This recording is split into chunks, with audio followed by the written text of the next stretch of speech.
Afternoon, ladies and gentlemen. I only want a few minutes of your time. Doesn't cost you anything to listen. Please be patient with me. I just got released from Rikers Island, where I was unjustly incarcerated for 30 days for acts I committed during a nervous breakdown due to a situation beyond my control. I am not a drug addict.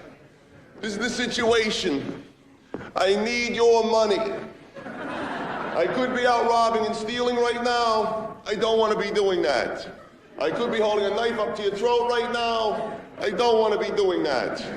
And I'm sure you don't want that either. I didn't choose this life. I want to work, but I can't. My medication costs over $2,000 a week, of which Medicaid only pays 1/3. I am forced to go down into the Lower East Side and buy illegal drugs to stop the pain. I am not a drug addict. If you help me out, if you give me money, I might be able to find some place to live. I might be able to change my whole life. It's really all up to you. Bad things happen to good people. Bad situations in my life forced me into the streets, into a life of crime. I won't bore you with the details right now, but if you don't believe me, you can call my parole officer, Mr. Vincent Gardello. His home number is 555-2738. He'll tell you all about me. The only difference between you and me is that you're on the ups, I'm on the downs. Underneath it all, we're exactly the same. We're both human beings. I'm a human being. I'm a product of my environment. I'm a victim of a sick society. I come from a dysfunctional family. My father was an alcoholic. My mother tried to control me. My sister thinks she's an actress. You wouldn't want the childhood that I had. The world's a really screwed up place. It gets worse every day. Now's your chance to do something about it. Help out somebody standing right in front of you instead of worrying about South fucking Africa 10,000 miles away. Believe me when I tell you, God is watching you. When you help out somebody less fortunate than yourselves, a human being like me. I'm sorry my clothes aren't clean. I'm sorry I'm homeless. I'm sorry I don't have a job. I'm sorry I have to interrupt your afternoon. But I have no choice. I have to ask for help. I can't change my life. You can. Please, please look into your hearts. Do the right thing. Thank you. Thank you very much. Thank you very much. God bless you. Thank you very much. No, it's mine, buddy. Thank you. You're a riot. Thanks a lot. Stay guilty. Thank you very much. Thank you very much. God bless you. Thank you very much. Thank you very much. Thank you very much. Thank you very much. Yeah, thank you. Yeah, very nice seeing back on the show again. Yeah. All right. I'll put this on, right, of course. Put this on, right. Yes, we're very excited about the success of the new album. Yes, very nice having a #1 album again, you know, considering the band really hasn't done anything for about 10 years. It's a real breath of fresh air.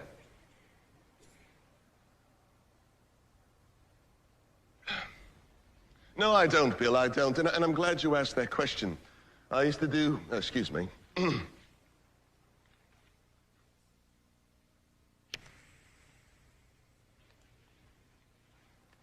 I used to do quite a few drugs.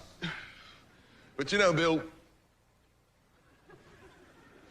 drugs are no good for anybody. I've seen a lot of people get messed up on drugs. I've seen people die on drugs. I was saying to Trevor just the other day, I says, Trevor, how is it that we managed to survive, you know? After Jimmy died and Janice died, John died, I thought to myself, why didn't we die, you know? We should have died, all the stuff we used to do. Yes, I was, Bill, yes, I was. I was a bona fide drug addict. I used drugs every single day for 5 years. What was it like? I'll tell you, Bill, I used to get up every morning before I even brushed my teeth. I would smoke a joint. While I was smoking the joint, I'd pop a beer. While I was sipping the beer, pick up a spoon of heroin, cocaine, whatever was lying around the house, stick it right in my arm, get completely wasted. Flip on the telly, watch a little telly. Maybe have some girls over, get high with them. Order up some lunch, fool around with the girls, get high some more. I did that every single day for 5 years. It was horrible. It was horrible. I mean, it was wonderful, too, in its own way. I won't lie to you, Bill. My life is based on honesty today. Yes, we did. We saw tragic things. We had a sound engineer who used to work for us. Had a lot of problems with drugs. Hoover, we called him. And, see, Hoover's problem was, he wasn't just our sound engineer, he was also in charge of getting the drugs for the band. Because whenever we cut an album, we also used to get very, very high. And I remember we were cutting the Wild Horses album, and Hoover said, oh, thank you, Bill. Thank you. Very nice of you to say that. Thank you. Yes. It is a great album. It is. It's really historic. It's really a rock classic, really. But we're cutting Wild Horses. Hoover shows up with a coffee can full of the most amazing white flake Peruvian cocaine, okay? Absolutely pure. Amazing, amazing stuff. I don't know if you've ever done white flake Peruvian, Bill, but wouldn't mind having a little bit of it right now, actually. Just joking, of course. But, yeah, it was good. But we took that coffee can, we spilled it out on a table in the middle of the studio, cut out some lines, 2-3 feet long. We're all doing lines. Hoover was a beast with this stuff. He used to do like 5 lines to each nostril. I had the room in his skull for all this stuff. And of course, in those days, you didn't just do cocaine. I mean, we're doing everything in those days. I mean, Trevor was smoking Afghan hash round the clock in those days, and Nigel was shooting crystal meth, of course. Ronnie showed up with a bottle of NyQuil. We're just getting completely blown out of our minds. Couldn't even see straight. We started to play. Bill, we never played better. You know, it was historic. It really was. It was really as if the whole band just had ESP. We're just connecting in this amazing, amazing way. And I was playing my guitar. I was playing my guitar. And I looked down at my guitar while I was playing, and I thought to myself, it's not me playing this guitar. It's not me playing. It's God playing this guitar for me. I remember thinking that exactly. And playing for hours, very, very high. And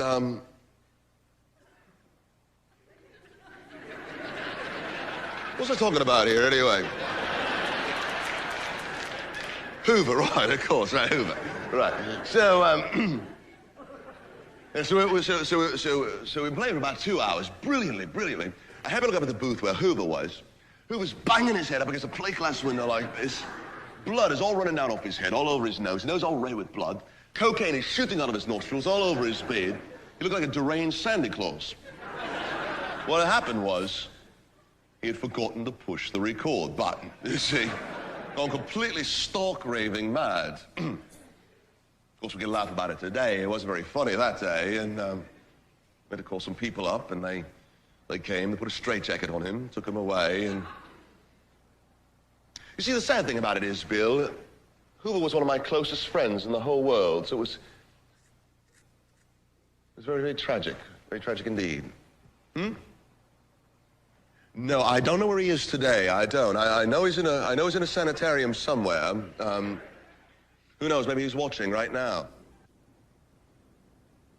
Hoover, if you're watching, man.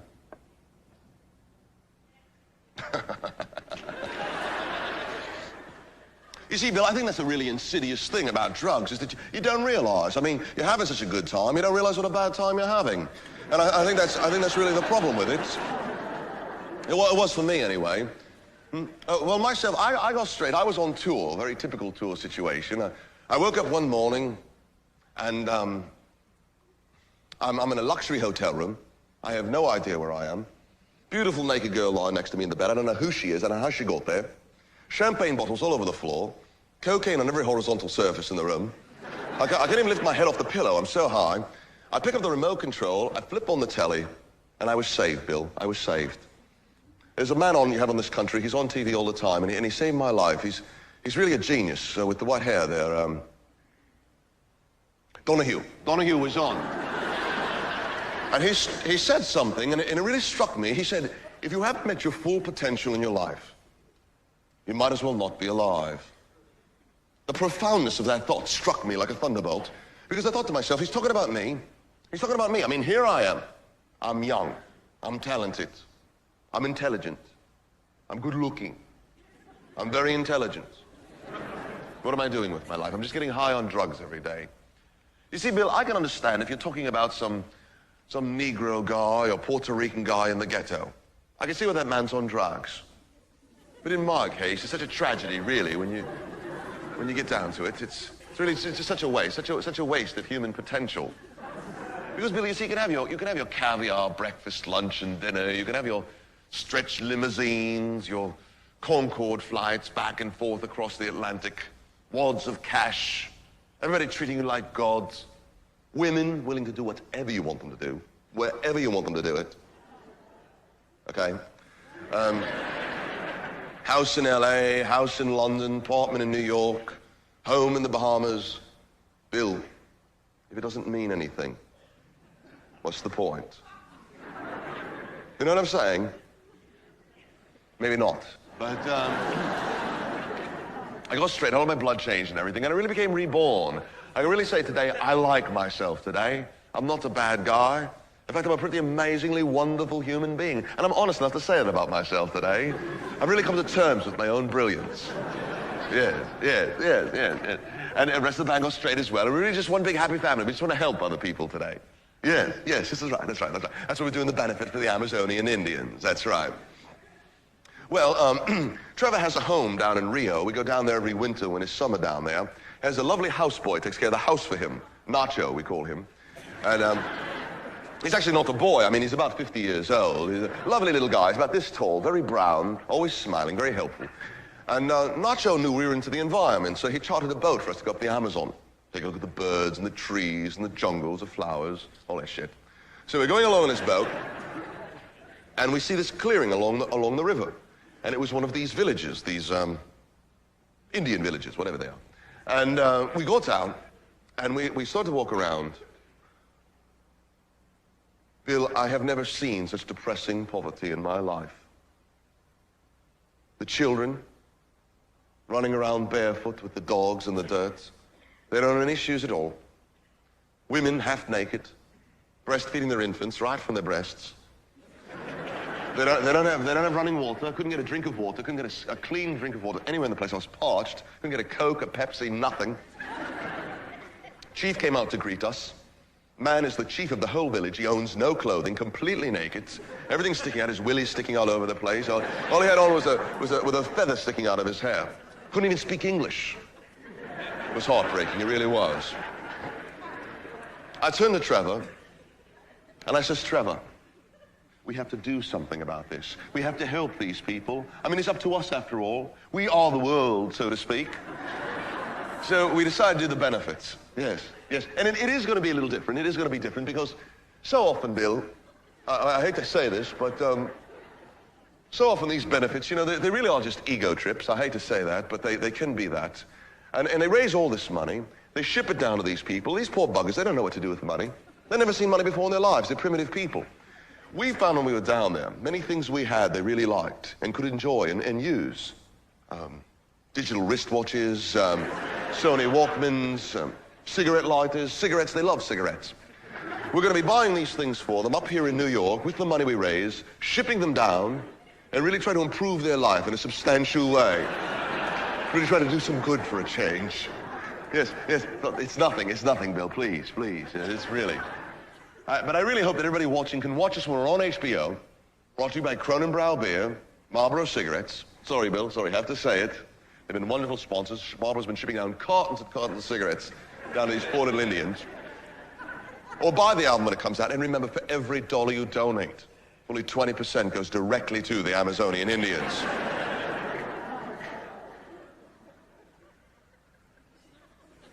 Bill, I'd like to say one more thing about drugs, if I may, because there's so many kids watching right now, and they buy our albums, they memorize the lyrics, they live their lives by them. So I know that everything I have to say is very, very important. And I just want to say this about drugs, if I may.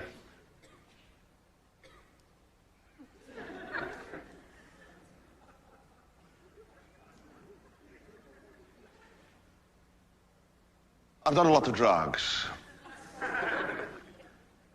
I've had a lot of adventures on drugs. A lot of my best music has been written while I've been on drugs. In fact, I think it's safe to say I've had some of the best times of my life on drugs.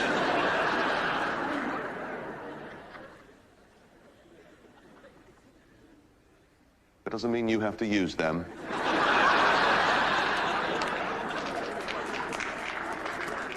Thank you. We were recently invited down to the White House to do a special concert for Vice President Quayle and his lovely wife, Marilyn. And, oh yeah, she's hot. She's hot. She's very hot indeed. I'll tell you a little story when we get off the air here. But, whatever you might think about the Vice President publicly, in person, he's a very warm, very caring, very, very intelligent man. He shared something with all of us I'd like to share with all of you here tonight. And that's this. The next time someone offers you drugs, remember, you can always just turn them in. Thank you, Bill. Thank you. Thank you very much for having me. Thank you very much. Thank you very much. Cheerio. Cheers. Cheerio. Cheers. Cheers.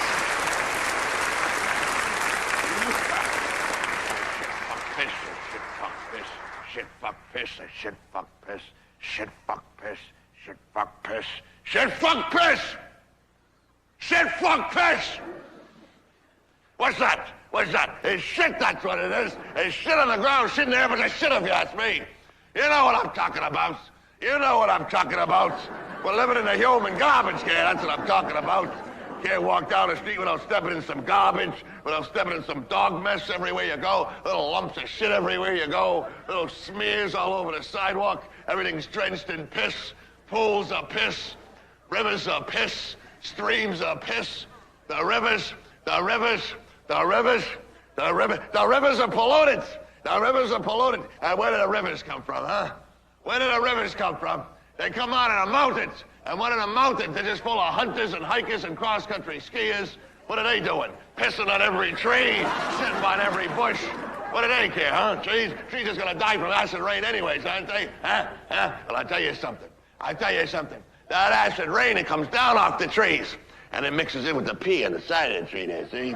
And it makes a little brook. And that brook comes down, meets all the other pea brooks, and they all come together and make a little stream. And the stream comes down off the mountains, and it goes down past the condos, where they got pipes sticking out, with more piss and shit and soap suds and old tampons and puke from the drunken parties they have on Saturday night, because the place is so ugly, you have to be drunk just to live in them. And all that stuff is poured in the stream, and the stream gets bigger. And it goes down, and makes a river. Goes down past the factories. We got even bigger pipes sticking out, spewing out all this compost and compounds and arsenic and NutraSweet, and all this shit is poured into the river. And then all this stuff goes down the river, gets even bigger. And it goes down past the cities. We got even bigger pipes, choked with the slop from millions and millions of toilet bowls and garbage disposals and hospital bedpans and laundromats and fried chicken places and whorehouses and car washes and pizzerias and Ukrainian restaurants. All that shit is poured into the river. And then where's this nice, clean river going in, huh? Where's it going in? It goes into the ocean. And what's the ocean? There's a giant oil slick with all this shit being poured into it. But that isn't enough. No. Then they gotta, and then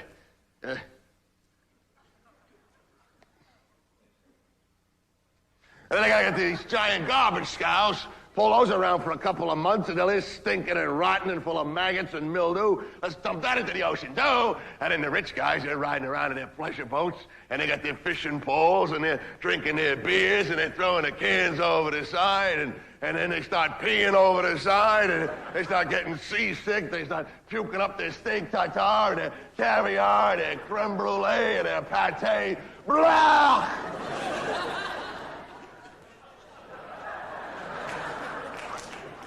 All that stuff is going in the ocean. But you know what else is in that ocean there? What else is in the ocean?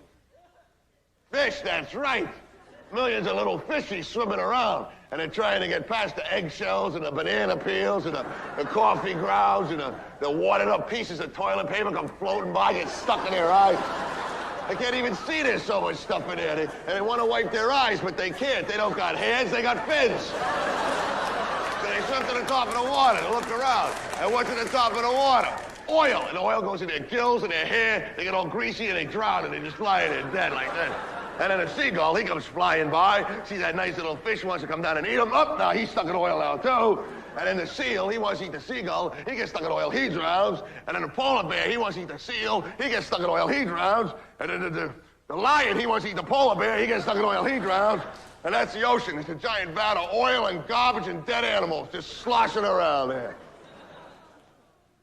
Then a hurricane comes. And then a tidal wave comes. And the whole thing just splashes all over the beaches there. See?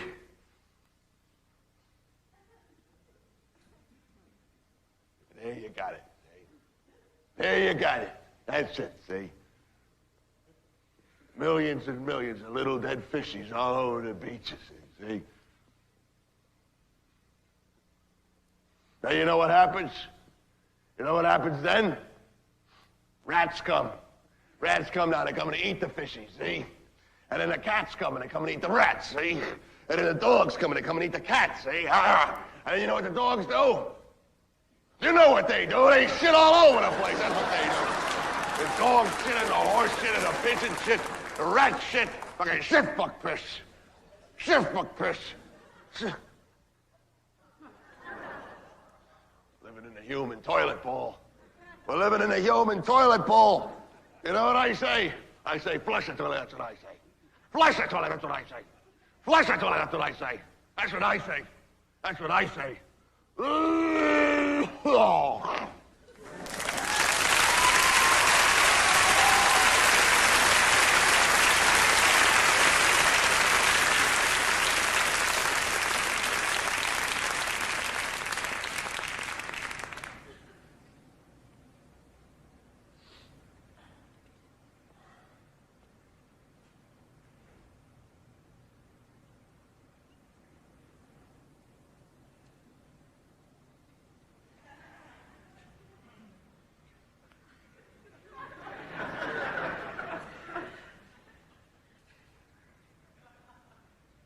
Sometimes when I'm in a bar having a drink with some fellas, one will make an idle comment like, how does that guy do it?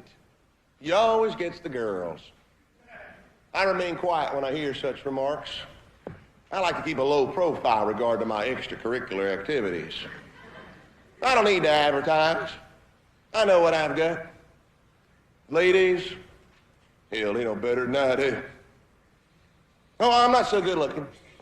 I was athletic when I was younger, but I'm no Mr. Universe. Medium height, medium weight. Never really excelled at anything. Certainly not school. As far as my job goes, they can all fuck themselves. But you know something? I don't give a shit. Because I've got what every guy, every woman wants. All the looks, brains, money in the world can't buy it. I'm endowed.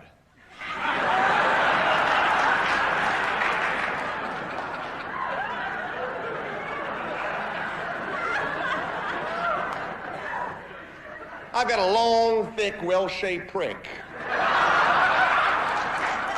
Kind girls die for. You're laughing. So what? Fuck you. Facts are facts. I go down some bar in Wall Street around 6 o'clock and they all come. The guys with their health club bodies, their expensive Italian suits, trying to compensate. Ladies, smart, fresh, pretty. I especially like the ladies with the big bow ties and the Adidas sneakers. I pick out the prettiest one in the room. We start talking about this or that. I act like I'm going to buy her a drink, then I just look her in the eyes and I say, why don't we get the hell out of here? 2 hours later, I'm in some strange bedroom blowing smoke rings at the ceiling. They love to tell me about their boyfriends and their husbands, what wonderful men they are, so nice, so gentle, so dependable, so boring. They love to tell me what a wonderful cock I've got. So big, so hard, so unlike anything they've got at home. And they love to beg for more. I love to give it to them.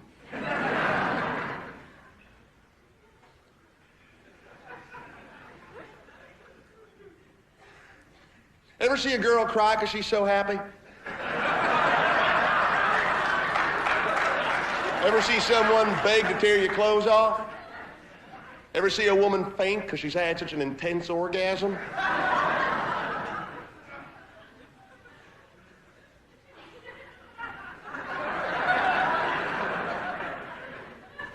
I have.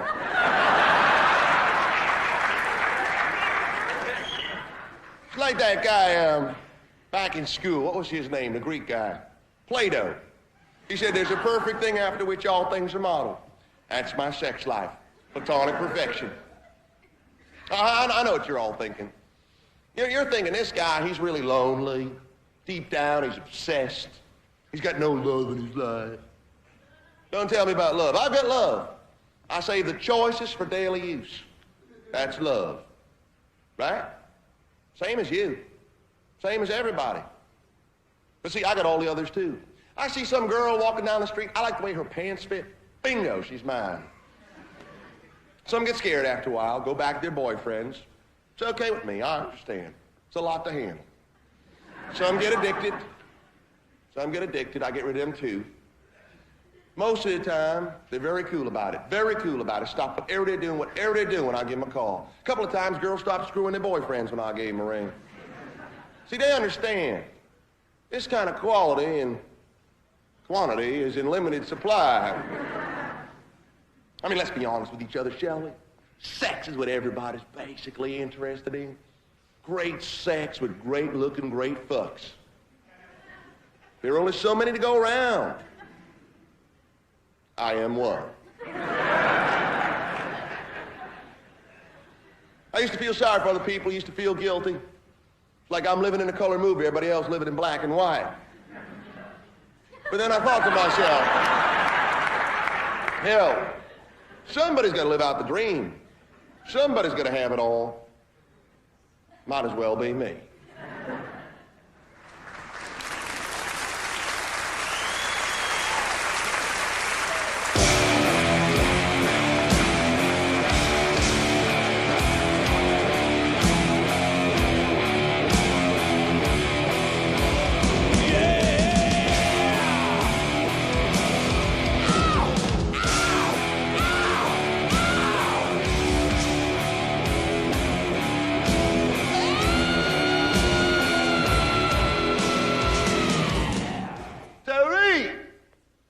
Terry, go off a long one, man. Go back. Go back. Go all the way back. Whoa. Look out for that truck coming around there, Terry. Terry, look out for the truck behind you there. Terry. I told you to look out for the truck, man. I can't help it if you're uncoordinated. Yo, Terry. You go to the store to get bandages? Get me a pack of cigarettes, please. Marlboro's hot pack. Come on, man, please. Thank you. Hey, Joey, my man, that pot was great last night, man. Oh, yeah, we smoked the whole thing up. We gotta get some more from you, man. Half pound only lasts so far, you know what I'm saying? Oh, yeah, great fucking party, Joey. Great fucking party. Me and Frankie, we goes down the corner, right? We kidnaps Louis. We brings him up to the apartment. We got 5 cases of beer, 3 cases of champagne, a bottle of Jack Daniels, an ounce of Coke, and a half pound of pot. For the 3 of us, right? Louis looking around, he goes, "What's all this?" I go, "What's all this? You're getting married tomorrow, man. Come on, it's your surprise stag party, right?" Louis just looks around and he goes, "I have to be at the church at 10 a.m. I can't get too wasted." Frankie's cutting lines of Coke. He just looks up, he goes, "Don't worry, man. We won't get you too wasted." Right?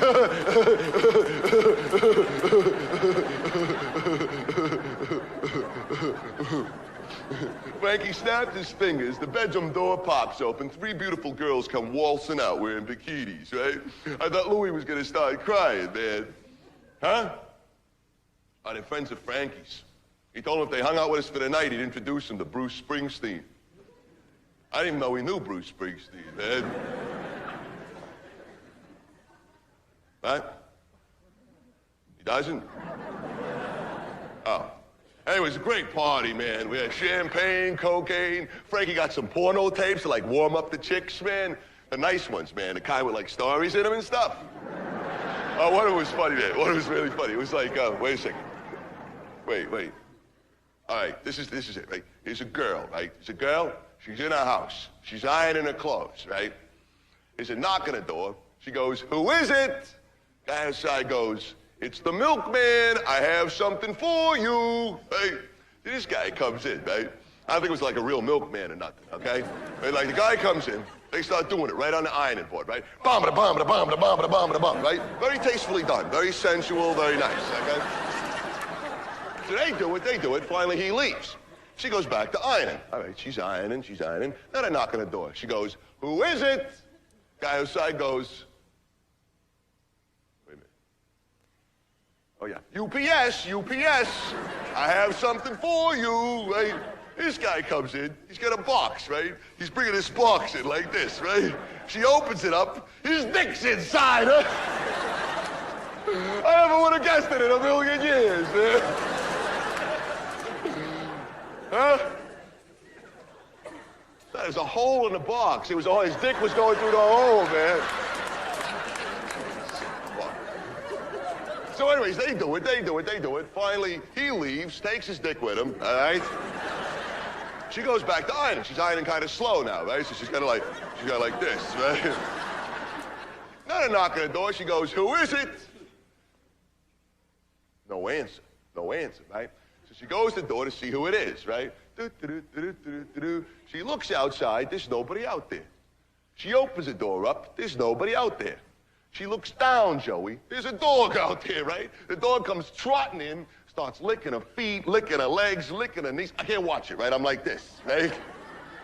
I mean, what am I gonna tell a priest in confession, right? Yeah, I was watching dog porno tapes, yeah, right? They love that stuff, right? That'll be 15 million Hail Marys, 20 million Our Fathers. I don't have time for that shit, right? So I'm like this. I'm not looking, right? The babe I'm sitting with, she's watching the whole thing, Joey. No, she's really watching. She's like, I like toys to her. I goes, this stuff turn you on? She goes, "Sure, why not?" Like it's the most normal thing in the whole world, right? Rest of the night, I'm checking myself for fleas, you know what I'm saying? Food, man, I got the food together. You know how you always run out of potato chips? I got like 50 bags of potato chips, man. The nice kind, the Ripple kind. I got like some nice clam dip from the 7-Eleven. No expense was spared, man. I'm sitting there, I'm sitting on the couch, and I'm thinking to myself, Joey, I'm telling you, I'm thinking, this is the best party I ever been to in my life, man. I'm sitting here, I'm doing everything I love to do in the whole world, man. I mean, I'm sitting with a babe, I'm watching TV, I'm eating clam dip with a Ripple potato chip, I'm smoking joints, I'm snorting coke, I'm drinking shots of Jack Daniels, I'm chasing them with glasses of champagne mixed with Heineken. I'm sitting there, man, I'm thinking to myself, this is civilized. You know what I mean? This is nice. It doesn't get any better than this, man. I mean, you can't, what else could you want? Like, George Bush wishes he was doing this right now, man. And I got bummed out. Joe, because I sat there and I thought to myself, I thought about Louis. I thought to myself, he's gonna get married. He's never gonna have fun like this for the rest of his life, man. Guys get married, you might as well shoot him, put him in a box someplace, yeah? Now, get out. What are you kidding me? Come on. I'm gonna call him up 6 months from now, Joey. I'm gonna say, Louis, let's go out. Let's play some pool or something, drive around, smoke a couple of J's. You know what he's gonna say to me?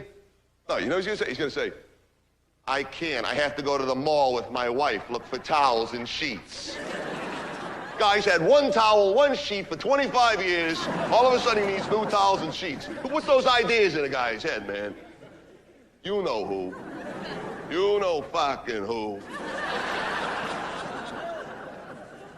Oh, great fucking party, though, Joey. I'm telling you, me and Frankie, we're playing all the great party games, you know, like who can snort the most coke, who can make his nose bleed first, who can drink the most shots, who can see double first, man. Getting hammered, man. Hammered out of our minds, right? You know when you're like this close to puking and you don't puke?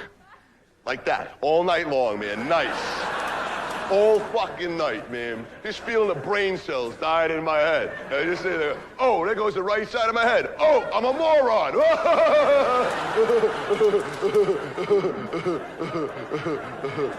Must have blacked out 5 times, man. I wakes up out of a blackout. I looks over. Louis on the couch. He's got his hands up the chick's blouse. This Angela, this girl we fixed him up with, he's got his hands up her blouse. He's got his tongue in her ear. Next thing we know, he's going in the bedroom with her. Hey, it's okay with me. He's normal. He's got hormones. Isn't married yet. Let him go in the bedroom with her, right? So, like, I'm hungry, right? So I go get something to eat in the kitchen, because, like, I always get hungry whenever I do Quaaludes, right? So I'm frying up these steaks, right? Whole trick to frying steaks, Joey, when you're doing Quaaludes is like keeping your face out of the frying pan, you know? Like, whoa, shit. Whoa, I can burn in my nose there. All of a sudden, this Angela comes tearing out of the bedroom. She says, you gotta do something about your friend in there, right? I go, what? Me and Frank, we go running into the bedroom. Louis sitting in the middle of the bedroom floor, shit-faced, crying his eyes out, man. No, really crying. He's just sitting there going, I changed my mind. I changed my mind. I don't want to get married anymore. Like, hey, Louie, you got to get married, all right? They already hired the hall and everything, man. You got to get married. Hey, Louie, come on. Your grandmother, she made lasagna for 400 people, man. You got to get married. He said, I don't care. I'm in love with her. Who's her? This Angela, right? He's in love with it. So I'm trying to figure this out, right? I'm getting one of those, like, brain tumor headaches. And I'm, like, trying to figure it out. All of a sudden, I smells my steaks burning, right? So we go running back into the kitchen. The whole kitchen, Joey, is all, like, fire. Like, all different kinds of fire, right? We're throwing champagne on it, we're throwing beer on it, we're throwing cheese whiz on it, we're throwing cheese balls, everything. Finally, we put the fire out. Whole place stinks, it smells, steak stuck to the walls. Frankie's so funny, man. You know what Frankie says? He walks into the middle of the kitchen, right? He just looks around and he goes, fuck the fucking party, man. The fucking party's fucked. Where does he think that shit up, man? I mean, really. He's a born comedian, I tell you, man. So I go, hey, wait a minute. Party's not finished. Apartment's finished. The party's not finished. Let's go down to, like, someplace nice, have a nice sit-down meal. We can keep having our party, right? So we goes down to the new McDonald's, right? We walks in the door. We got the babes with us, right? We walks in. There's 4 Hell's Angels sitting over here eating, right? Fine, cool. Hey, we don't even look at them, all right? We sits over here. The girls, they're getting kind of silly now, right? So they're, like, screwing around and they're being silly. You know what girls get when they get drunk, right? Louis, he's not eating. He's like, he's in love with Angela now, so he's never going to eat again for the rest of his life, right? Frankie, he's not eating, because every time he gets near a Hell's Angel, he gets that scar on the side of his head starts to throb, you know? So he's sitting there, he's throbbing. I'm eating. I'm in a McDonald's, I'm going to eat. I'm not going to miss the opportunity, right? So I'm sitting there, I'm scoffing down these burgers here, right? One of the chicks, she grabs one of my, like those ketchup things there, those, what do they call those things anyways? Ketchup bags. She takes one of my ketchup bags, right? And she's, like, squeezing it. All of a sudden it goes all over Frankie's shirt, right? She starts laughing like a hyena, like this is the funniest thing she ever saw in her whole life. All the girls, they all start laughing, all right? The Hell's Angels, they start laughing. People out in the parking lot, everybody in the whole world is laughing at Frankie here, right? Great, let's make an Adam Baumwall. I'm like, Frankie. Let's go out, let's get some fresh air or something, Frankie, let's get some fresh air. He's there. In a minute. I go, no, Frankie, listen, man. There's 4 of them, there's 3 of us. Let's get out of here now, man. He's there. In a minute. He gets up from the table, Joey. He goes over to the biggest Hell's Angel, all right? Guy's not even a human being, all right? Guy's like sitting there, he's got a shaved head, he's got like a tattoo of like Jesus or Satan or some fuck on his head, right? Ring through his nose, big bushy beard. He's just sitting there going, like this, right? Frankie goes right up to him, Joey. He walks right up to him and he goes, yo, Chief, you lose this? He's got one of them ketchup bags in his hands, right? He just goes all over the guy's face. Before the guy can even shake his head, Frankie's like, boom, boom, boom, boom, bang, boom, boom, boom, boom, boom, boom, beating the living shit out of this guy, right? Fortunately, I thought ahead. I picked up one of those fucking Ronald McDonald trash cans. I toss it into the teeth of the guy sitting next to him, right? So I'm like stomping this guy with a trash can here like this, right? Louis, he's good for nothing, comes over, falls on one of the guys, right? Girls are throwing French fries, they're throwing hamburgers. Manager at McDonald's comes running out. He's got like one of them fire extinguishers, sticks it in my ear, turns it on, right? What a rush. Oh, shit. Frankie goes running to the back of the place, gets a big pot, fills up all that hot French fry grease, comes by, throws it on all these guys. Me, Frankie, and Louie go running out in the parking lot. We're trying to start my car. Frankie's trying to start my car. My car won't start, as usual, right? So trying to start my car, trying to start my car, trying to start my car. I'm sitting there praying to God. Louie's in the back seat. He's got the back door wide open. He's hanging out the back door of the car. He's going, Angela. Angela. I'm going, Louie, get inside the car, man. Louie, shut the door. Louie, shut the door. Shut the door. And that animal, that Hell's Angel fuck, like, nothing even happened to him, Joey. He's just sitting there going, bleh. Stands up, starts walking toward the car, right through the plate glass window at a McDonald's. We're just about to take off. Guy reaches out, grabs Louie's leg. Louie grabs me around the neck. We take off. We're dragging this whale all over the parking lot here. Frankie's trying to straighten him up on like the curbs, on cars, on those little McDonald's bushes they got every place, you know. Nothing's fucking working, man. I'm going, Louie, come on, kick the guy, do something, hit him, Louie, come on, come on. And Louie, I don't know if he did it on purpose, man, or what. He just turns around, he pukes all over the guy's head. He let go of him then, man. Louie passes out, falls in the back seat. We slam the door shut. We take off out here like a bat out of hell. It was fucking great, Joey. It's so fucking great. Yeah. Fuck me. But you know what was really great, Joey? You know what was really like the icing on the gravy, man? It was like... We're driving now, right? A couple of miles away. We're not that far. We're safe now, right? Frankie's driving. We're not even going that fast. We're doing about 80, right? Frankie's rolling a J with his hand, one-handed, right? Driving the car. Rolls a J, passes it over to me. I takes the joint, I lights it, and I goes, Frankie, let's just start all that stuff back there for, man. I mean, we could have gotten killed back there. You know what he says to me, Joey? He doesn't even look at me, man. He just takes the joint, and he's still driving, and he goes, sometimes you gotta spit in the devil's eye just to make sure you're alive. Right? I mean, think about that, man. Hit my brain like a rock, man. I'm sitting there, I looks at Louie in the back seat, passed out, dreaming of towels and sheets. I looks at Frankie, drinking a beer, smoking a J, driving a car 90 miles an hour with the radio full blast. I thinks to myself, yeah, man. Yeah, this guy knows what he's talking about, man. This guy's gonna live until the day he dies, man. No surrender, man. No fucking surrender. Rock on. We drove all the way out to the beach, Joey. Me and Frankie made like a little fire down on the beach there. We smoked that whole half-pound of pot. We didn't even talk, man. I just thought about what he said all night, man. We stayed up all night long, Joey. Smoked up the whole half-pound of pot. And like the sun came up, man. And I realized something, Joe. I realized something important, man. I looked out at the water, man. And I thought, there's a lot of water out there, man. And all that water is made out of little drops. And I'm like a little drop of water in the world, man. So I might as well party, man. I might as well party. The sun comes up, right? Louie wakes up out of the back seat of the car, comes walking down and comes stumbling down to the beach, right? He's going like, I have to be at the church at 10 a.m. Right? He's got like puke all over. He wants to go to church. We throws him in the back seat of the car. We starts going down toward the church. We run out of gas about a mile down the road, right? Huh? Oh, we got there. A little late, around 2:30 or so, yeah? It's okay, though. It's all right. Louie's all right about it. They're going to have the wedding next Saturday, you know? Louie's grandmother got like one of those little, little heart attacks they get, those old ladies get. But other than that, everything's cool, right? And listen, Joey, shh, don't tell anybody, all right? Shh. Next Friday night, okay? We're gonna have another little surprise party for Louie, all right? But shh, listen. If you want to come, Joey, you should come, all right? Wait a second. Oh, shit.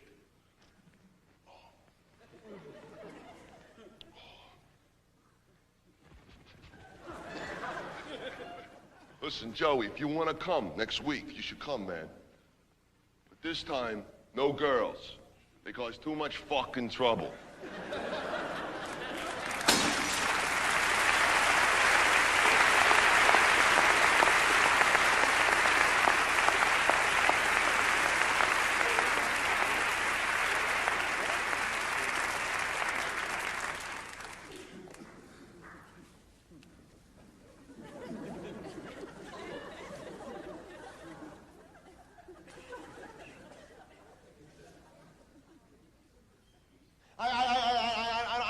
to complain. I'm not a complaining kind of guy. I'm a happy guy. Runs in my family, happiness. Never been sick in my life, not one day, unless you count broken bones, which I don't. But I like to stay on the sunny side of the street.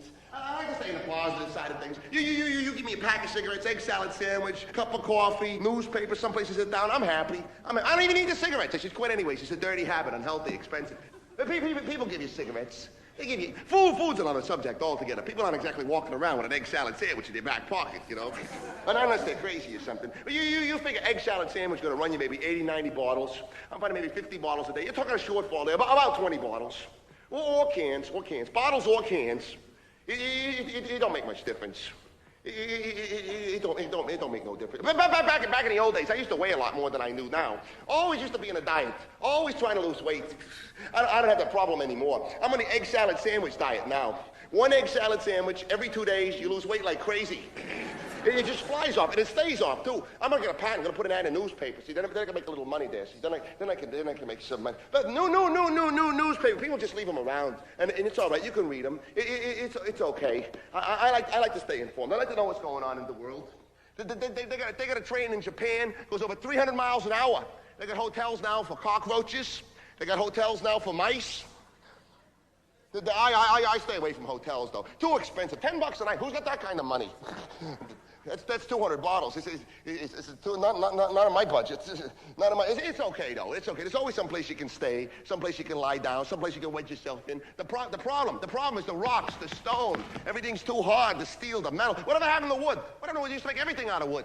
You used to make buildings out of wood. You used to make benches out of wood. No more. Everything's metal these days. You know what? They don't get no more wood. That's what it is. No more wood. See, the wood, they chopped down all the trees. They don't get no more wood. That's what it is. See, no more wood. No more trees, no more wood. That's what it is. See, that's what it is. I saw a tree.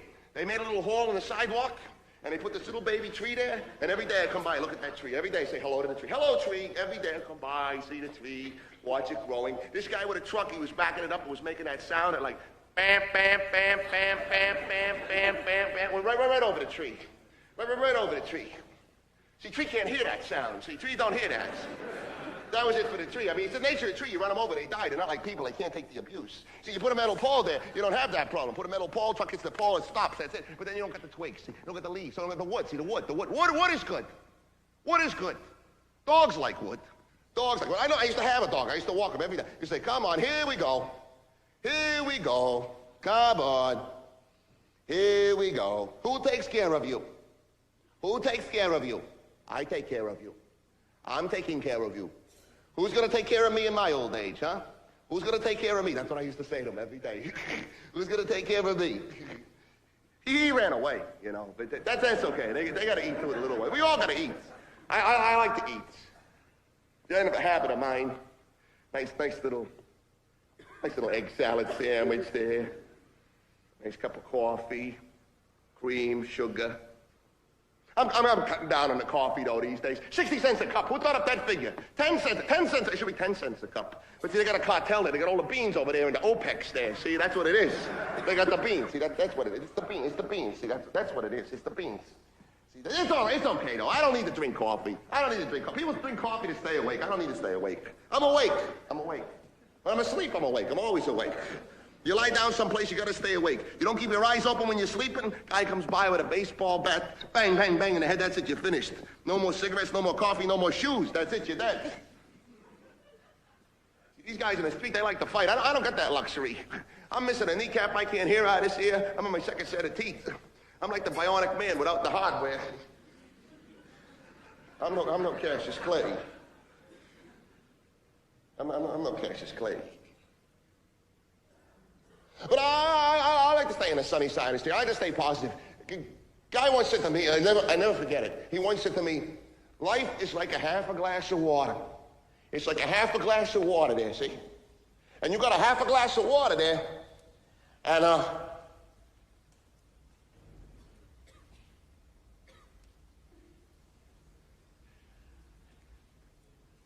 you got a half a glass of water there, see? And You should drink that water. That's what he says. That's what he says. No, he didn't say that. That isn't. He He said, half a glass of water is better than no water at all. That's what he said. That's what he said. I look at it this way. I could be living in Ethiopia. They got it terrible over there. Those poor people, they just sit in the dirt all day long, and they got nothing to eat, and it's too sunny, and the sand all over. It's not for me. It's not for me. It's not my bag. It's better here. It's good here. It's good. Thank God. That's what I say. Thank God.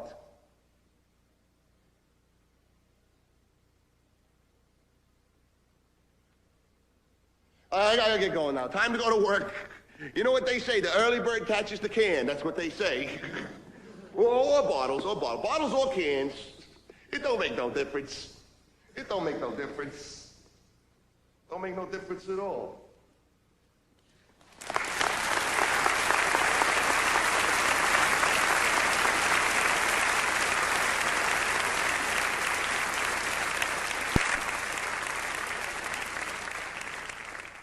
Frank, what did he say? What did he say? He's gonna sue me? He's gonna sue me?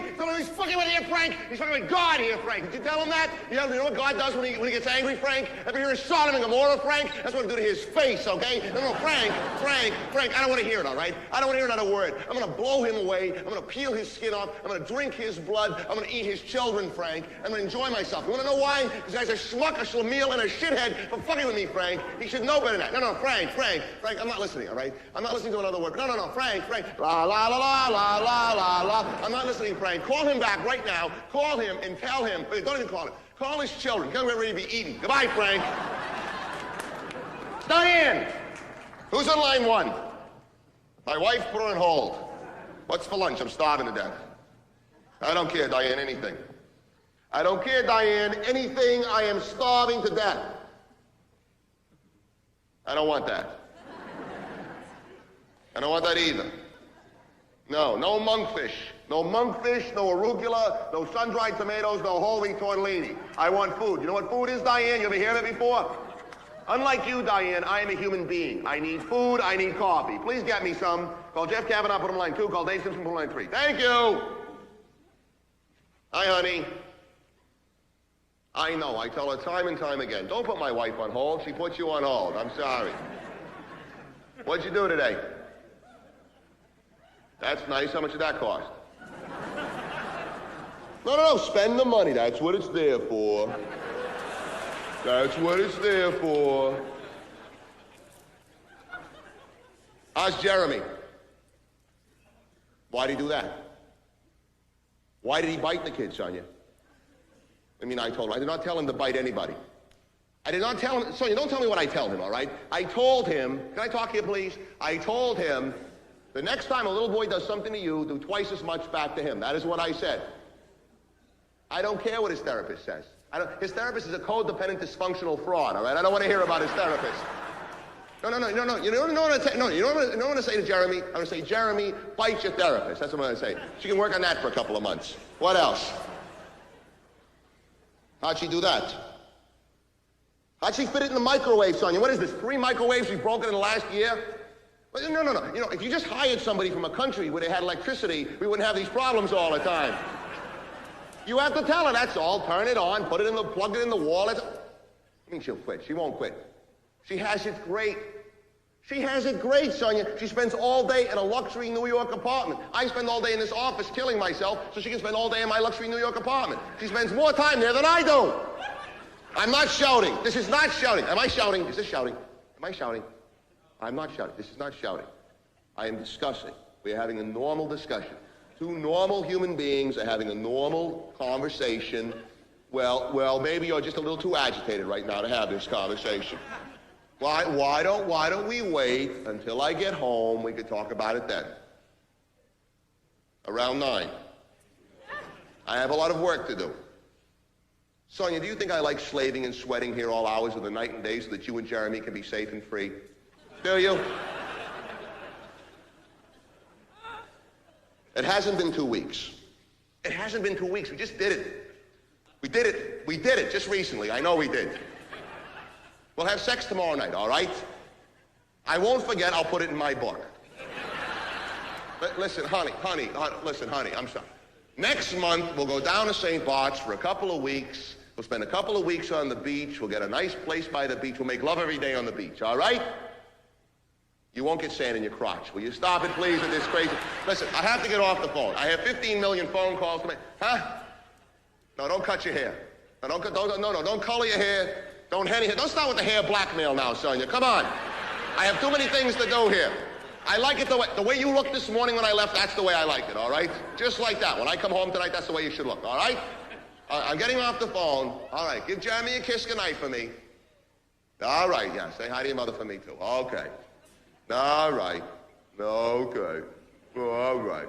All right. All right. What? Orange juice. All right. I won't forget. I don't have to write it down. I can remember orange juice. I'm not a moron. Listen, all right. All right. Okay. All right. All right. Okay. Nighty-night. I'll be home around 10:30. Bye. Diane! What are you doing in there? Growing the crops or what? Come on, let's go. I feel like a poster child for Ethiopian relief here. My ribs are sticking out. I got flies crawling around my face. Come on, let's go. Let's move it. Jeff, how they hanging, man? Not bad. Yes. Yeah. I finished that deal up this morning. I don't know, I made about 85 grand in the deal, something like that. Dig this, man. I made a deal this afternoon. I made 150 grand, man. You know what they say? 100 grand here, 100 grand there. Pretty soon you're talking real money. They have to pay me, man. They have to pay me. They don't pay me, I go next door, I make twice as much. It's like Bruce says, man. No surrender, no return. Rock on, man. I don't know. I was thinking maybe I'd buy a Porsche for the country house, park in front of the tennis court, piss off the neighbors.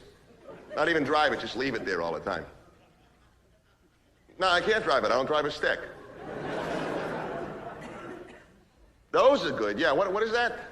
Range Rovers. They're good, right? They're like four-wheel drives, very ecological, right? Yeah, maybe I'll get one of those. Maybe get two of those, whatever. No, I can't, not tonight. I'm doing something. Who am I doing? I'm not telling you. Jeff, I tell you, you're going to tell Nadine, she's going to tell Sonia. Very beautiful. Better. Better than her. Better than her. Yes, she has legs. Yes, she has breasts. She has arms, she has a head, I got the whole package. Jeff, the closest you ever came to a woman this beautiful is that time you bought that scratch and sniff picture of Vanna White. And dig this, man, she's an artist. She's very, very sensitive. She was in a bar, she picked me up. How could I say no? Jeff, unlike you, I am still committed to my 60s idealism. I am still committed to experience and exploration. I didn't sell out the way you did, man. I'm still committed to these things as a matter of principle. Listen, why don't we get together tomorrow night over at my club, play a little handball over at the club, have a couple of pops afterwards, okay? No, my club, Jeff, my club. My club is nicer than your club. It's safer, it's cleaner. They don't let those weird people in, they let in over your place. Okay, I gotta get back to work here, Jeff. I gotta make a little money here, unlike you. All right? Thank you. Thank you very much. I am a genius. I am the best. No one get close to me. I'll let you get close to me, Jeff. You can blow me. Bye. Yeah, Dave. Yeah, Dave. Yeah, Dave, I agree with you 150%. The man is a wonderful human being. I love him. He's a wonderful, wonderful man. I felt terrible having to let him go. I know he has his pension coming up, Dave. I understand that. But no, Dave, I know he's losing his pension. I know he's 58 years old. You're not telling me anything I don't know here, Dave. But Dave. Something you may not know about him and me is that when I first came to work at this company, this guy was like a father to me, all right? I love this man like my own father, okay? I love him. It broke my heart to have to let him go, Dave. I know he's going for major surgery next week. I'm not his doctor, Dave. I'm his boss. No, Dave. You know, you're missing something here now. Dave. The guy is not producing anymore. He's easy listening. This place is rock and roll. I need production. I need profits here, Dave. Come. No, Dave. No, wait a second. No, you listen to me for a second, all right? You've been talking nonstop now for 5 minutes. Let me get in 2 words edgewise here, please. Now, let me just ask you something here, Dave. Just one simple question. You like your new house in the country, Dave? You like your new house in the country? You do. Okay. You like your new swimming pool you just got? You do. Okay. You like your new Mercedes station wagon? You do. Okay. All right. You like that new horse school you send your daughter to? You like your new car phone? You like long lunches, Dave? Huh? Dave. What do you think pays for those things, Dave? No. What do you think pays for those things? Profits, Dave. Say profits. Just say. I want to hear you say profits. Say profits. Just say it. Say it. Thank you. Now, when the profit axe comes down, Dave, anybody's head could roll. I could lose my job tomorrow. You could lose your job tomorrow. You could lose your job today. You could lose your job in the next 5 minutes again with this stupid conversation. Because I tell you the truth, Dave, I don't get rid of the guy even more now. Because now he's wasting his time. He sits around wasting time. He's wasting your time. Both of you guys sit around wasting time. You're wasting my time. And all these people in this company here sitting around wasting time. I say to myself, what's the point, Dave? What is the point? What is the fucking goddamn point? Is there any fucking goddamn point is, please? Dave? You're not sure? Well, let me ask you this, Dave. I just, out of my own curiosity, I want to know, are you happy here working at this company? I just want to, you spend all day making crazy phone calls and you're not working. I just want to, are you happy here working with us at this company? You are. Well, I just want you to be happy, Dave, so get back to work, all right? Okay. All right. Okay. Okay, I can dig it, man. Okay. All right. No, it's all right. It's forgotten. Look, I hold no grudges, all right? Okay. All right. Yeah, I will. You say hi to Jody for me, okay? Judy, right, Judy. Say hi to Judy for me. Okay, Dave. All right. Okay. Bye-bye. Diane, let me make it easy for you. Take your hand, put it in the microwave oven, grill it, bring it in to me.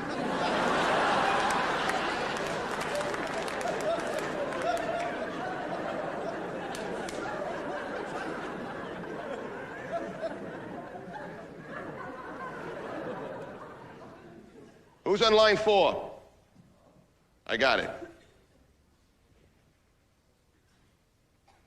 Hi there. Nothing. Making money. What else do I do? Yeah? I'm working very, very hard. Now that you call, it's getting harder and harder. What are you doing? You're making a sculpture? Yeah? You working in your studio? Yeah? What kind of sculpture you making? You making a sculpture of a horse and you wrote the word horse all over it? It's very conceptual, Yvette. What do you mean I sound bored? I'm not bored at all. I love talking about your art, Yvette. Yvette, I love talking about you. I was just telling somebody 5 minutes ago what a wonderful art you have. Yvette, can I tell you something? If you were 100 years old and you were as ugly as a clock, I would still love you. And you want to know why? Because I love your art, that's why. Of course I mean it. Of course I mean it. And you say these things to me and you get me all upset. I'm going to have to come over there later on. I'm going to be all full of this weird feelings. I don't know what I'm going to do. I might have to, like, give you a nice little spanking on your bottom.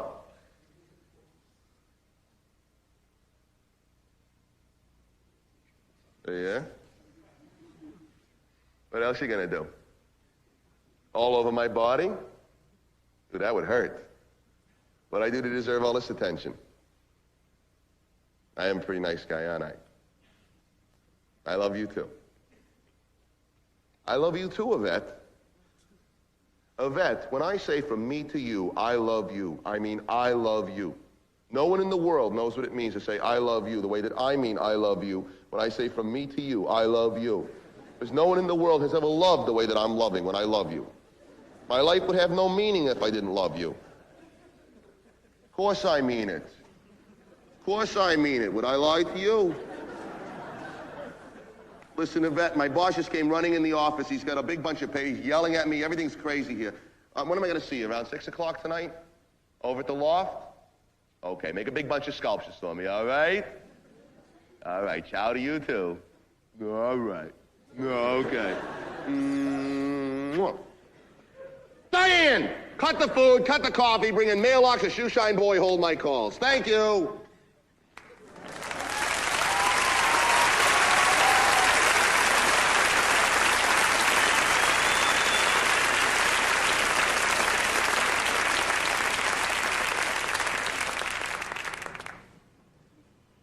I'm a child of nature, born to lose. People call me poison, but that's no news. When I get up in the morning, I see what I see. I look into the mirror, what I see is me. A player, a winner, an unrepentant sinner. If you mess with me, I eat you for dinner. There are those that rule and those that serve. I'm the boss, baby, because I got the nerve to take what I want, take what I need, cut you for a sucker and make you bleed, because life's a bitch, that I know. Don't misunderstand me, and then you go to your grave in a rocket, nothing in your pocket. If you got a gun, you better not cock it, because then you die. That I know. What's left of you, away will blow, and you will spend eternity praying to God you never met me.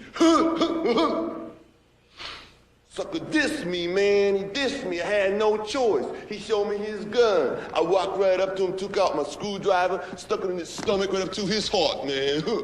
He looked surprised. Skinny kid like me killing him like that. Shit. Did you bleed? Feel good, man. Feel better getting laid on a sunny day. I like to feel good. Feeling good make me feel good. Don't need no sucker drugs, feel good. Falls in the joint, used to get up every morning, have me 2 problems. How to find money, how to spend it. All the rest is gravy. Like the man says, don't worry, be happy.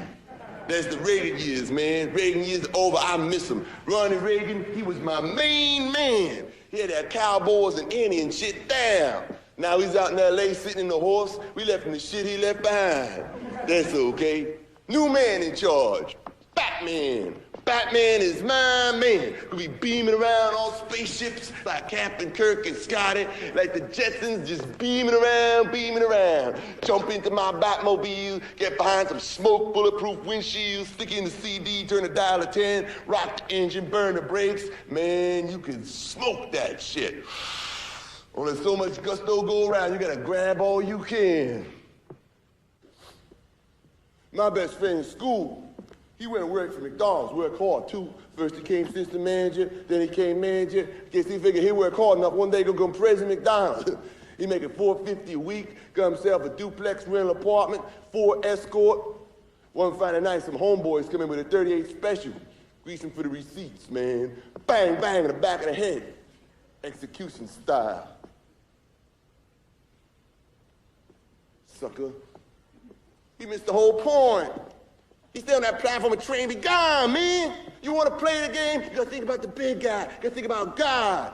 That's what I do. I think about God every single day. God made man same himself. Check the big guy out. God gets up every morning. God don't smoke no crack. God don't shoot no dope. God don't flip no burgers, man. God gets up every morning. He looks down on the world. He goes, world, what am I gonna do with you today? Let's see. Maybe I'll make me an earthquake today. Bam! Maybe I'll make me a tidal wave today. Let's see. Maybe I feel a little energetic. Maybe I crack up some trains in India, kill me up some dot heads. Let's see. Maybe I feel a little evil today.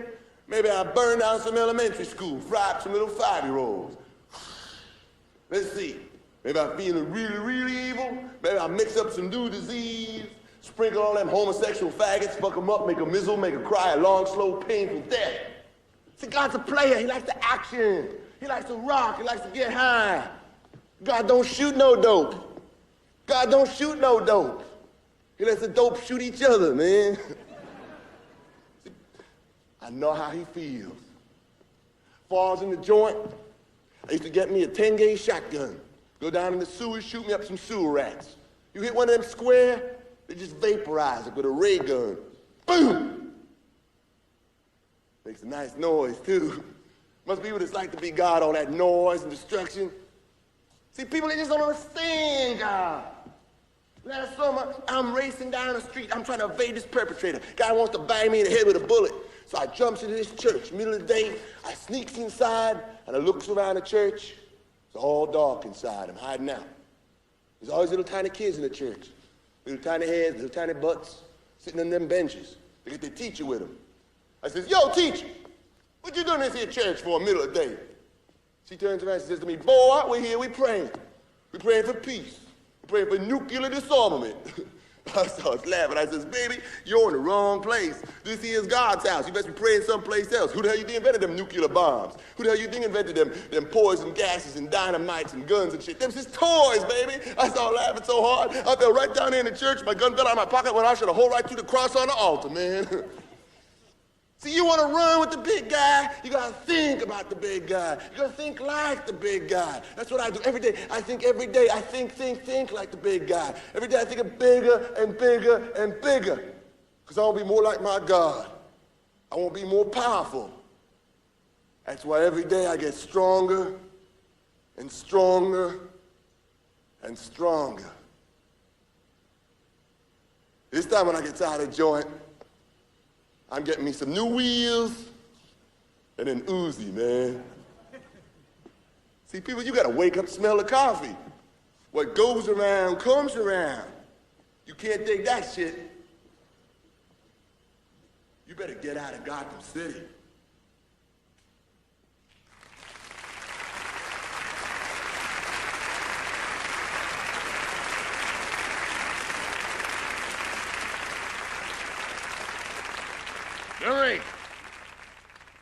Jerry, I'm on the backyard. I'm on the backyard here. Go on the backyard. Oh. Every time I have the fried calamari with the hot sauce, I feel like I'm gonna blow up. Oh. So what do you think? Olympic size, Olympic size. I says to the guy who sells the pools, I says, give me the biggest, the best pool you got. I don't care what it costs. I got a motto, Jimmy, very simple. Take care of the luxuries, the necessities take care of themselves. You only go around once in this life. You gotta grab all the gusto you can. Huh? I don't know. 100 grand, maybe. It's not important. It's like when I was buying me BMW. I could have bought a 750, or I could have saved a little money by a 535. If I think to myself, I buy a 535. I'm out in the middle of the highway someplace. 750 passes me, I'm gonna get pissed off. Got 800, 900 bucks a month, why waste the aggravation? Buy the 750. You should get yourself a BMW, Jimmy. Throw away that shitbox you got you drive around, embarrassing. Huh? What do you mean you can't afford it? Of course you can afford it, don't give me that crap. You know what's wrong with people like you, Jimmy? And I'm just trying to be helpful here. You're full of crap. The only thing that's stopping you from having a car of your dreams is fear. You're afraid to have, you're afraid to own, you're afraid to live. How much you making now a year? 19 grand a year? 22 grand a year? Go get yourself a BMW, come on. You gotta live, Jimmy, you gotta live. You don't live, you're dead. That's what life is all about, living. I wanna buy something, I buy it. I wanna go someplace, I go there. See this cigar here? This Havana cigar. Why do I smoke Havana cigars? Because it's the best cigar, that's why. I can smoke something else. I can save myself 15 bucks a pop, I can smoke something else. Why should I? Why should I? So somebody else can smoke this cigar? Fuck him, it's my cigar. I'm smoking it. It's my life, it's my cigar. I exercise now, I'm alive. I come out here every morning, we got the nice swimming pool here. I come out every morning, 7 a.m., I jump in the pool, I swim a whole lap. Then I come back in the house, I have a nice breakfast, I have a healthy breakfast at those oat bran muffins there. I have 5 or 6 oat bran muffins, scrambled eggs, bacon, sausage, nice pot of black coffee. I'm alive, Jimmy, I'm alive. I'm 51 years old, I still make love to my wife like it's our wedding night. I know guys 10 years younger than me, they don't even know they got a dick. They're in the shower in the morning, suzzing themselves up. La, la, la, la, la, la. Oh! What's that? They think it's a growth sticking out of their body there.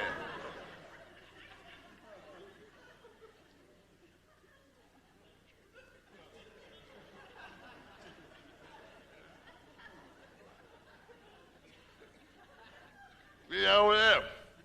You know what that is? That's a gazebo. Guy that sold me the pool, he says, you gotta have a gazebo, you got a swimming pool. That's the best one they make, cost me $6,500. I don't even know what it is.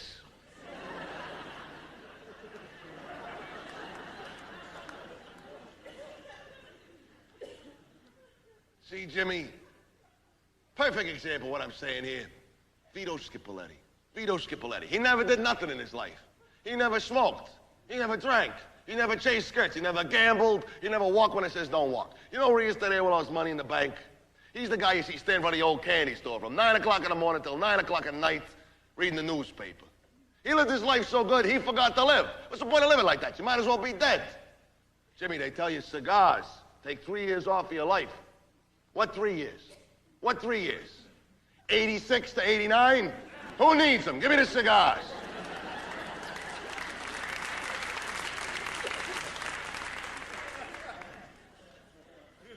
Oh. I shouldn't have had a second piece of chocolate cake. Oh.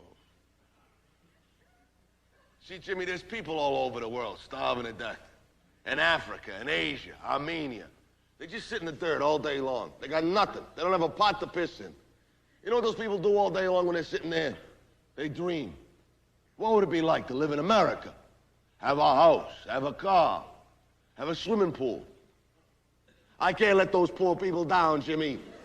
I'm here, I'm living it. I might as well enjoy it. I read in a magazine about a resort in Hawaii where you can swim with the dolphins. Bango, I'm there.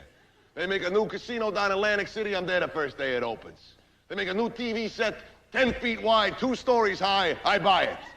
Because I'm alive, Jimmy, I'm alive. It's my life. If I don't live it, who's gonna? I'm gonna live until the day I die, then I can rest. You know what you need, Jim? You need a nice swim in my new swimming pool here. Come on, put on your trunks here and jump in the water. Come on, go get your trunk. Come on, snap out of it. Come on, jump in this water here, Jimmy. This water's not cold. Oh, this water's not cold. It's beautiful.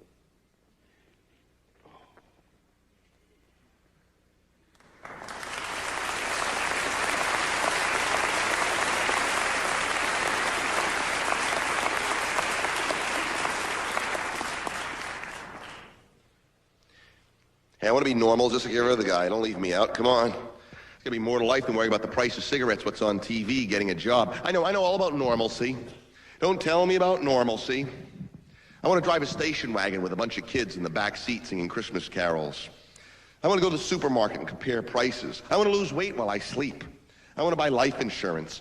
I want to wear pajamas and a bathrobe, sneak into the kitchen in the middle of the night, steal a drumstick, have a conversation with my dog about his nutrition. Maybe just order something through the LL Bean catalog, nice down parka, maybe flannel shirt, something in corduroy. I know all about normalcy. Don't tell me about normalcy. I want to yell at my wife for going on a spending spree. I want to help my kids with the grades. I want to order my hamburger my way. I want to donate money to impoverished minorities. All this stuff costs money, you know. Being normal is expensive. There was this rat scratching inside my wall the other night. After a while, I thought I was scratching inside my head. And I said, wait a minute. Wait 1 minute. I'm white, I'm American, I'm male. I should be doing better than this. Ozzie and Harriet didn't have rats in the wall. There were no roaches in the beaver's room. Even Mr. Ed had heat. What the fuck is this? Rat kept scratching and I realized something. Times have changed. It's a race to the death now. Anyone waiting around for the good times to come is a fool. Anyone thinks that playing fair will get you anywhere is blind.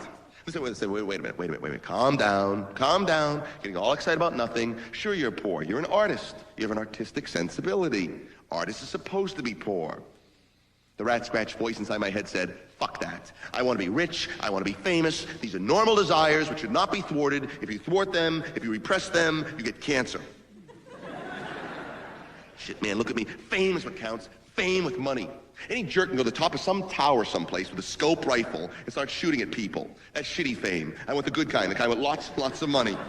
Any slob can win the lottery. They skill and brains get the fame and the money at the same time. That's success, man. Then everywhere you go, people, they stop and they look at you and they point at you. They say, see that guy? He did it. Everybody look at him, admire him, and give him their money at the same time.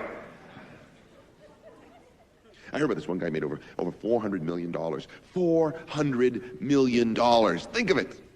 I'd be happy with $40 million. People think I was just as successful as that other guy. I don't even care what they thought. I wouldn't even tell them how much money I had. I'd just drive around my stretch limousine and have a great big giant house, and I'd stay in it all the time, and have a dark room in the middle of the house with a big trench around it filled with pit bulls, and a TV set with remote control, a chair that tilted back, and a big bowl of potato chips. I'd just stay there all the time and watch TV. Or maybe have a big bathtub all filled with bubble bath, and I'd stay in it all day like Al Pacino in Scarface and smoke cigars. but no sex and no drugs. Too dangerous. Give me the money, the food, the TV set, and a gun so I could shoot the TV set when somebody comes on I don't like. I hate people. They get in the way of a good time. Just when everything's getting good, they want something from you. But I want you all to love me, even though I hate all of you, just to confirm my deep-seated feelings are all scum compared to my beneficence.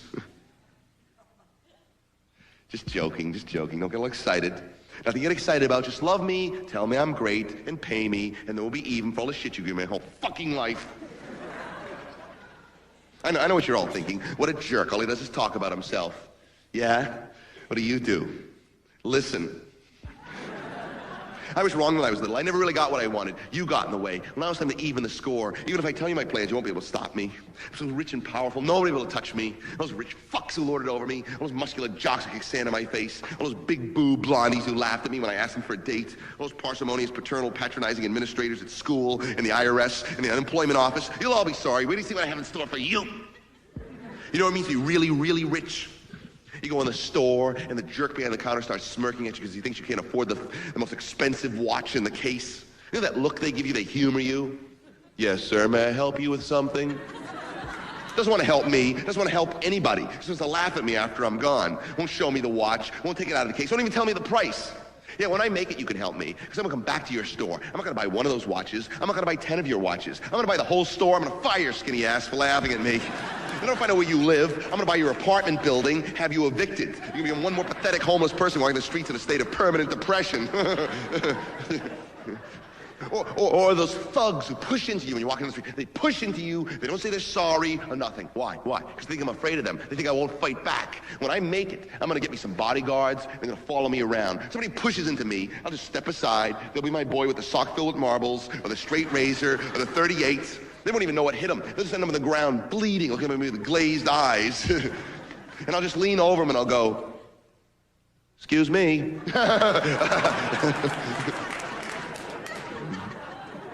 Think I should be ashamed of myself? I have no guilt, because I am not a man. I am a dog.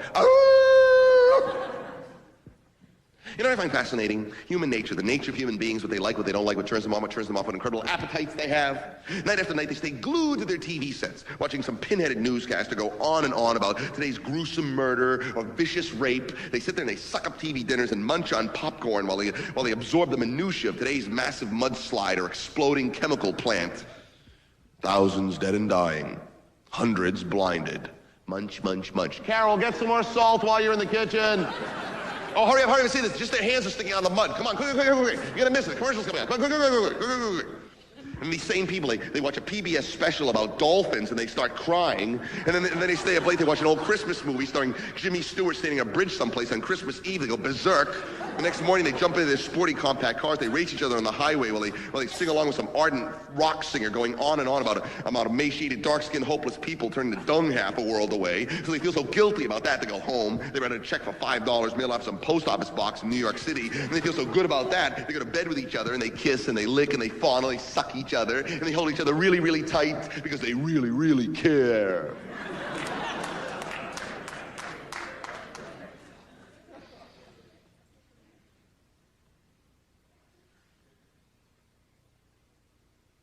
I know I'm negative.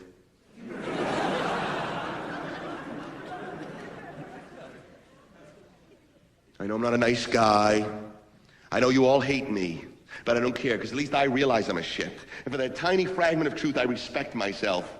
That's why normalcy is so far to my reach. It's just to be blind to be normal. You have to like yourself.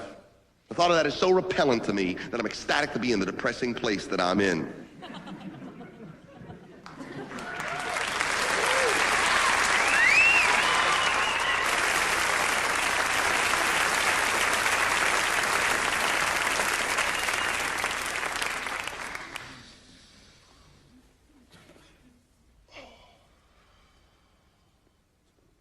It's like if a tree falls in the forest, you know what I'm saying, man?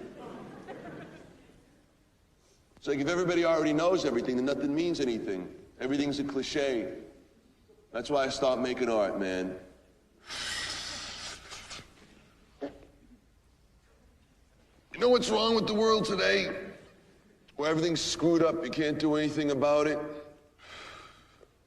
We don't live in a human world anymore, man. We live in a machine world. There's this guy. I can see him from my apartment, down the apartment across the street. Every night, man, all night long, he just lies on his couch for hours on end, doesn't move, his eyes wide open. Now, if I didn't know that guy was watching TV, I think there was something seriously wrong with him, man. I think he was like paralyzed or hypnotized or something. All night long, man, he just lies there on the couch for hours on end. Messages from outer space go into his brain. Buy a new car. Work harder. Your dog has bad breath. Buy a microwave oven. All night long, man. All night long.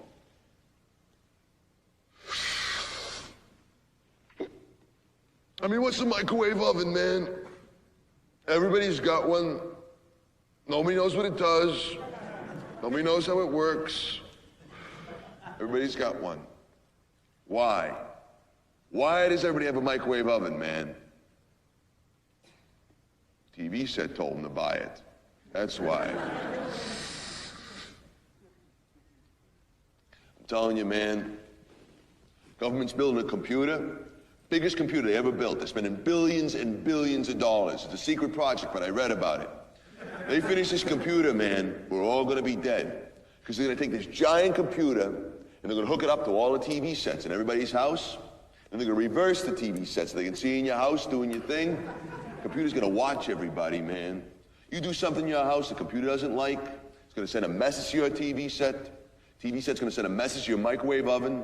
Door's gonna pop open, you're gonna be ashes, man. Don't believe me? Go in a store, pick something up. Pick anything up. Everything has those little lines on it now, right? Those little computer lines. What do those little lines mean, man? Nobody knows. Nobody knows what they say. It's not English, it's computer. All these computers are all talking to each other, man. Nobody knows what they're talking about. It's like we're living in an occupied country, man. All day, all night long, the computers talk to each other. On the modems, on the fax machines, on the satellite link-ups. All day and all night, man, they talk. What are they talking about, man? What are they talking about? I'll tell you what they're talking about. They're talking about you and me, how to use us more efficiently. See, they're just computers, man. They're just machines. They don't have any feelings. They're like a giant Spartan warrior with all this like armor on them and stuff. And we're like a little tiny white fluffy kitten walking by. The Spartan warrior picks up the fluffy kitten and goes, oh, what should I do with this? Should I eat it? Should I crush it? Should I throw it away? Doesn't care, man. Doesn't have any feelings. Machines don't have feelings, man. Worst human being who ever lived, man, had feelings. Adolf Hitler had feelings, man. Every once in a while, he got a little bummed out. Computers never get bummed out, man. Never.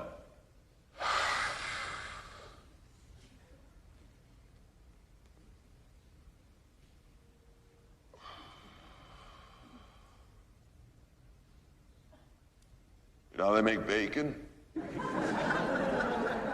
No, you know how they make bacon, man?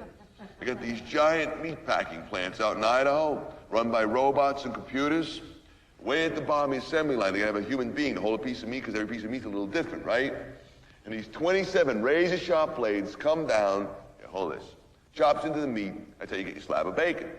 So some dude comes into work, he's not thinking about what he's doing, sits down at his little table, maybe got too stoned the night before, had a fight with his old lady, whatever.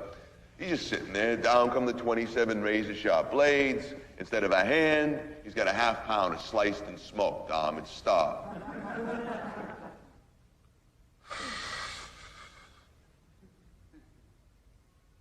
Bummer, right? Happens about once a week. Nobody does anything about it. Nobody cares, man.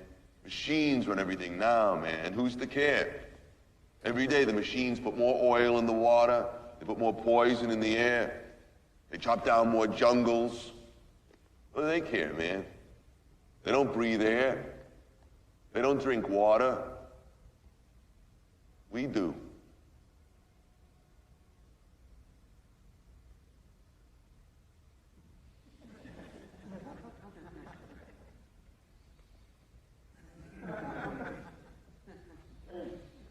Stone, man. I wish we had some music to listen to. I used to love to listen to rock when I got high, man. All the great old bands, Stones, Jefferson Airplane, The Who. They're all dead now. What, those bands touring around? You think that's the Stones, man? You think that's the Who? Robots, man. It's gotta be robots, man. Listen to music. Listen to what they sing about, man. All the great old bands. What they used to sing about, man. Love, peace, anarchy, revolution, get high. What all the new bands sing about, man. Fear, paranoia, work harder, buy a microwave oven. They're just trying to brainwash us, man. They're just part of the system. If they weren't part of the system, man, you'd never even hear about them, man. All the bands that fought the system, man, they're all dead. They killed them all, made it look like accidents. Janis and Jimmy, they're all gone now. All that's left is the system, man. The system has one message, man. Fear. Fear, fear, fear, fear, fear. It's like we're in millions and millions of cages, man, like in a giant pet shop. We're all running on our little wheels going as fast as we can because we're all so afraid, man. Every day, get up at 7 a.m., drink 2 cups of caffeine, jump in the car, get stuck in traffic, get to work, get yelled at by the boss, drink more caffeine, make a deadline, drink more caffeine, get back in the car, get stuck in traffic again, get home, pay bills you can't afford, eat your microwave dinner, jump into bed. Oh, wait, I forgot the most important thing. Watch a little TV, gotta get the messages into their heads. Get up the next morning, do it over again, get up the next morning, do it over again, over again, over again, over again, over again, over again, over again, over again. They call that being responsible, man. Everybody's afraid. They're afraid they don't do what they're supposed to do. Bang, they're homeless. That's what the homeless people are, man. They're the warning to everybody. Stay in your cage, don't rock the boat. Ever talk to any of those guys in the street, man? Everybody says they're crazy. You live in the street for a while, see what kind of ideas you come up with. You don't go crazy, man. You start to see the truth. You start seeing the truth. You start telling the truth. You start talking about the way things really are. That's why you gotta keep those guys out in the street, man. The system's afraid of them, man. The system's afraid of their freedom. See, freedom's the opposite of responsibility, man. Freedom is poison to the system. That's why nobody smokes pot anymore, man. Everybody's afraid. They're afraid they're gonna smoke some pot, get high, realize what bullshit their life is, and freak out.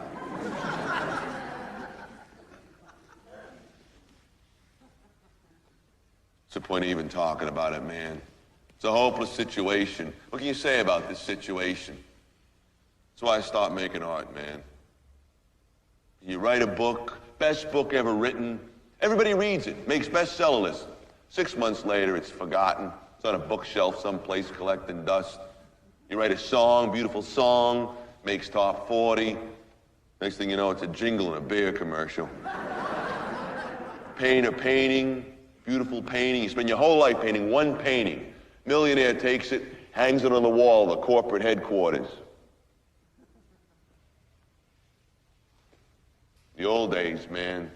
Rich people used to get like lions' heads and tigers' heads, hang them on the wall, made them feel powerful, made them feel safe. The system collects artists' minds, man. It sleeps better at night knowing the best and the brightest are dead from the neck up. So I don't give them the satisfaction, man. I keep my mind inside my head where they can't get at it. Everything becomes part of the system. Only way to escape the system is not to do anything. That's what I do. I want to paint a painting. I want to write something. I do it in my mind where they can't see it.